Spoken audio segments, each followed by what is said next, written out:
কক্সবাজারে ভেসে এলো ময়লার স্তূপ। দীর্ঘদিন পরে কক্সবাজারে আসতে শুরু করেছে পর্যটকেরা। ময়লার স্তূপের কারণে পর্যটকেরা উপভোগ করতে পারছে না সে আগের কক্সবাজার। বিস্তারিত জানাচ্ছেন কক্সবাজার থেকে নূর মোহাম্মদ। কক্সবাজার সুগন্ধা পয়েন্টে ভেসে এলো ময়লার স্তূপ। দীর্ঘদিন পরে পর্যটকরা আসতে শুরু করেছে কক্সবাজারে। অনেকদিন কক্সবাজার পর্যটন খাত প্রায় মৃত ছিল বললেই চলে। তবে গত 2 থেকে 3 দিন ধরে পর্যটকরা কক্সবাজার আসতে শুরু করেছে। এরই মধ্যে কক্সবাজারে ভেসে এলো বর্জ্যের বিশাল বিশাল স্তূপ। ভেসে এসেছে খড়খোড়াসহ বড় বড় গাছ, বিভিন্ন ময়লা ইত্যাদি।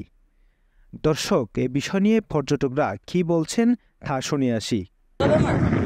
আচ্ছা, আমি আসছি হচ্ছে নারায়ণগঞ্জ থেকে, আর আসছি হচ্ছে গতকালকে আসছি। অনেক লং টাইম পরে এখানে আসা হইলো, কিন্তু যেরকম পরিবেশ দেখে গেছিলাম এখন একদমই ওরকম নাই। একদমই নোংরা, মানে মানুষ অনেক দূর দূরান্ত থেকে আসে এখানে ঘোরার জন্য, বাট এখানের পরিবেশ প্লাস এই যে দেখতে পাচ্ছেন কত ময়লা আবর্জনা হয়ে আছে, এগুলা একদমই আর কি আমরা আশা করি না, কিন্তু আমরা আসলাম, এসে দেখলাম এই আর কি। তো এটা অবশ্যই ভালো লাগার মতো না, এটা খুবই খারাপ লাগছে দেখে। লাস্ট যখন আসলাম তখন বেশ ভালো ছিল, পরিষ্কার পরিচ্ছন্ন ছিল, এখন নাই। কিন্তু বর্তমান পরিস্থিতি অত্যন্ত নাজুক। হোটেলেও খুব বেশি হোটেল খোলা নাই, এখানে অপরিষ্কার পরিচ্ছন্ন, খুব নোংরা অবস্থা আর কি। এখানে কোন রকম সেবক নাই, পরিচ্ছন্ন কোনো ইয়ে নাই, সরকারি কোন রকম প্রশাসনের এখানে বালাই নাই আর কি। এগুলা খুব অতি সহসা দ্রুত এটার উপর নজর নেওয়া উচিত। দর্শক, এবার শুনে আসি এই বর্জ্য কোথায় থেকে আসে।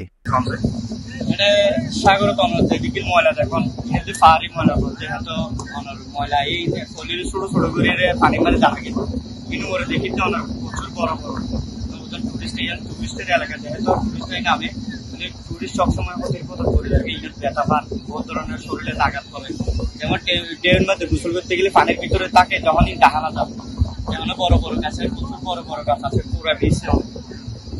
তিন বিচে সুগন্ধা, কলাতুলি, লাবণী পয়েন্টে 3 বিচে টুরিস্ট যেহেতু বেশি, মানে আঘাতও বেশি হয়। তারা বহুত জন তো দেখি যেহেতু এডেন্ট অনার্কি আছে, স্কেলিয়ার আছে, ভিতরেও পরিষ্কার করে তাহলে আরো যেতে পারে দুর্বল তুলে রাখে। টুরিস্টের যেহেতু তারা যদি টুরিস্টের নিরাপত্তাতেই আসে, তাহলে টুরিস্টের মনে করে কোনো ধরনের বিপদ না করে পান, তাহলে গাছ গোছল তুলিয়ে দেয়, তারা এক সাইডে রাখিবার চেষ্টা করি আর কি। এখানে পাহাড়ের দল যখন নামে এবং যখন মিষ্টি পানি যখন দরজার দিকে আইজা গই, তখন অনেক বহুত বাঁশ এবং গাছ কাঠামো যেখানে আছে এখানে দরজাতে আইজা গই। দরজাতে আই যাবার পরে যেখানে 5 সমান হয়ে যাগয়, এখানে 5 সমান জিনিস বেকিন একসাথে হয়ে এনে দরজার মাঝারিকে যাগয় যখন সমুদ্রতে উত্তাল থাকে। এডিএম কক্সবাজার বলছেন, কক্সবাজার জেলা প্রশাসনের পক্ষ থেকে পরিষ্কার কাজ শেষ হয়েছে। পর্যটকদের দুশ্চিন্তার কোনো কারণ নেই। জেনেছি যে আজকে হচ্ছে যে দুপুর 1:30-2টার দিকে যে এরকম সি বিচে হচ্ছে কিছু জোয়ারের সাথে কিছু ময়লা এসছে।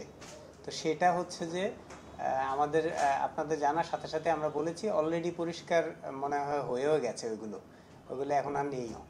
তো আমাদের যেটুকু যে আমরা জানা মাত্রই মোটামুটি পরিষ্কার করে ফেলি। আর যেহেতু জোয়ারে এসছে, সো এটা আসার পরে একটু স্বাভাবিকভাবেই একত্রে অনেক বেশি ময়লা আসলে তো স্বাভাবিক একটু সময় লাগে। তো আমরা আজকের মধ্যে অলরেডি পরিষ্কার হয়ে গেছে। আপনারা হয়তো বা এখন গেলে দেখবেন যে মোটামুটি ওই জোয়ারের যে ময়লাটা এসেছিল সেটা আর এখন আর নেই। ফোর্স বলতে আসলে জোয়ারের সাথে তো আসলে ওইভাবে আমরা এক্স্যাক্টলি করতে পারি না, যেহেতু এটা হয়তো বা সমুদ্র বিজ্ঞান নিয়ে যারা গবেষণা করে বা পড়াশোনা করে তারা হয়তো বা এক্স্যাক্টলি বলতে পারবে।